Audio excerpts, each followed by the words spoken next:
ओम गुरुदेव ध्यान शंकराय नमो। प्रिय दर्शकों नमस्कार, मैं ज्योतिषाचार्य जिगर पर एक बार फिर आप सबका स्वागत करता हूं।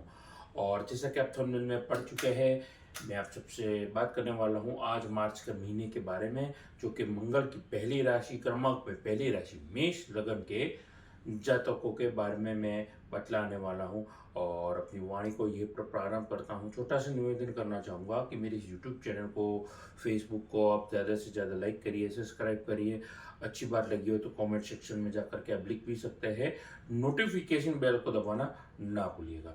तो ज़्यादा देर ना करते हुए मैं नए श्रोता जो मुझे सुन रहे हैं पहली बार, उनको मैं बतलाना चाहूँगा कि मेरे जो भी फल कथन रहते हैं वो मंथली फल कथन, यानी कि हर महीने की पहली तारीख को मैं एक प्रश्न कुंडली बनाता हूँ और उसी प्रश्न कुंडली के आधारित मैं अपने फल कथन प्रस्तुत करने से पहले वो प्रश्न कुंडली पे थोड़ा सा एनालिसिस करता हूँ अपने हिसाब से, कैसे लोगों के आम तौर पर तकलीफ रहती है। और ज्योतिष के माध्यम से बड़े सामान्य तौर पर मेरे फल कथन जरूर रहते हैं, लेकिन उन तकलीफों का क्या मैं समाधान दे पाऊंगा, मैं उस पर फोकस करता हूँ। और उन जनरल जो भी मेरे जनरल क्वेश्चन रहते हैं, जैसे बेरोजगार के बारे में कोई सॉल्यूशन मिल सके, रोजगार कैसा रहेगा, अगर किसी का व्यापार है तो महीने में उनका रोटेशन, फाइनेंशियल रोटेशन कैसा रहेगा, कौन से वर्क के जातकों के लिए अच्छा रहेगा ये महीना, प्रोफेशनली स्टूडेंट्स के लिए, स्वास्थ्य के पॉइंट ऑफ व्यू से, कुंवारे व्यक्तियों के लिए। सो बड़े सामान्य तौर पर मेरे फल कथन रहते हैं। तो ज़्यादा देर ना करते हुए मैं बताना चाहूँगा कि मेष लगन के जातकों के लिए कैसे थी नवग्रह की परिस्थिति। आइए देखते हैं। जैसा कि अभी आप देख रहे हैं, मेष लगन के जातकों के लिए यहाँ पर लगन में गुरु विराजे है। और लगन में गुरु के अलावा रोग शत्रुओं के घर में छठे भाव में केतु, 12वें भाव में राहु विराजे है। चंद्रमा पहली मार्च को तुला राशि में विराजे है। कर्म के घर में शुक्र मंगल की युति देखने को मिली है। वहीं पर लाभ स्थान में सूर्य शनि की युति देखने को मिली है बुध के साथ में, यानी कि कुंभ राशि में आपके लाभ स्थान में त्रैग्रही योग वाली परिस्थिति बनी है, जिसके साथ में 12वें भाव में पूर्ण तरीके से विदेश योग बनाते हुए राहु विराजे है। तो ये थी नवग्रह की परिस्थिति। अब इसका प्रभाव आपकी जिंदगियों पे कैसा रहेगा, जैसे मैंने आपको बताया था कि अलग अलग क्षेत्रों के बारे में मैं बतलाने वाला हूँ। यहाँ पर पहले जो लोग मुझे पहली बार देख रहे हैं, सुन रहे हैं, उन श्रोताओं को कहना चाहूँगा कि लगन आधारित मेरे फल कथन रहते हैं। तो ज़्यादा देर ना करते हुए, अब मेष लगन के जातकों की जो कुंडली थी उसमें पाप पत्री दोष भी बना है, इसका प्रभाव कैसा रहेगा उस चीज़ को ध्यान में रखते हुए मैं आपके साथ चर्चा की यहाँ पर शुरुआत करूँगा। अब पाप पत्री दोष क्या रहता है, किस क्या प्रभाव रहता है, इसके बारे में विशेष में कभी मैं आपके साथ चर्चा ज़रूर करूँगा। लेकिन यहाँ पर वर्किंग प्रोफेशन वालों के साथ मैं अपनी वाणी की प्रारंभ करूँगा। अब यहाँ पर आपको नए सोर्सेस इनकम के बढ़ने की पूर्ण संभावना दिख रही है इस पूरे महीने में। आप अगर किसी भी प्रकार से खुद के व्यापार को एक्सपांड करने का सोच रहे थे, नई ब्रांच खोलना या नई जगह पे कोई ऑफिस ढूंढ रहे थे या खोलना चाहते थे, तो आपके लिए इस पूरे महीने में आपके जो सोच है इम्प्लीमेंट बहुत अच्छी तरीके से हो जाएगी और एग्जीक्यूशन आपका 100% के करीब रहेगा। अब उसके अलावा इवेंट मैनेजमेंट, प्लानिंग के संबंधित आप काम कर रहे हैं, इवेंट मैनेजमेंट या किसी और संबंधित प्लानिंग आप कर रहे हैं, आपके लिए ये पूरा महीना उतार चढ़ाव के साथ थोड़ा स्ट्रेस जरूर देगा, लेकिन आपके अंत में फायदा जरूर रहेगा।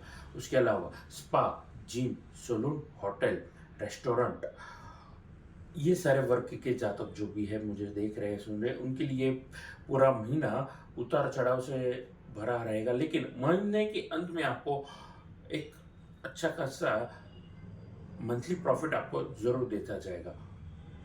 रियल एस्टेट के संबंधित आप काम कर रहे हैं या जमीन खरीदने का, बेचने का, प्रॉपर्टी कंसल्टेंट है, या फिर मैं समझता हूँ आप आईटी डेवलपर है, प्रोग्रामिंग का काम करते हैं, ट्रेडिंग संबंधित काम करते हैं, आप शेयर मार्केट में ट्रेडिंग करते हैं, आपको थोड़ी सी सतर्कता दिखानी होगी। फायदा जरूर होगा, लेकिन पाप पत्री दोष की वजह से आपका नुकसान भी हो सकता है। तो सोच समझ करके निवेश करिए, या जो ज़मीन से संबंधित काम है उसमें आप अलर्ट रहिए, वरना हो सकता है बायर और परचेसर दोनों में से एक धोखा दे सकता है, या फिर दोनों मिल करके डील क्लोज कर देंगे और आपको अंधेरे में रख सकते हैं। तो ये सारी चीज़ों का आपको भी ध्यान रखना पड़ेगा। इन चीज़ों का आपको भी बड़ा सोच समझ करके, कभी कभी डेलिकेट मूवमेंट्स होते हैं, बड़े पेचीदा मूवमेंट रहते हैं, उसमें भी आपको ध्यान रखना पड़ेगा।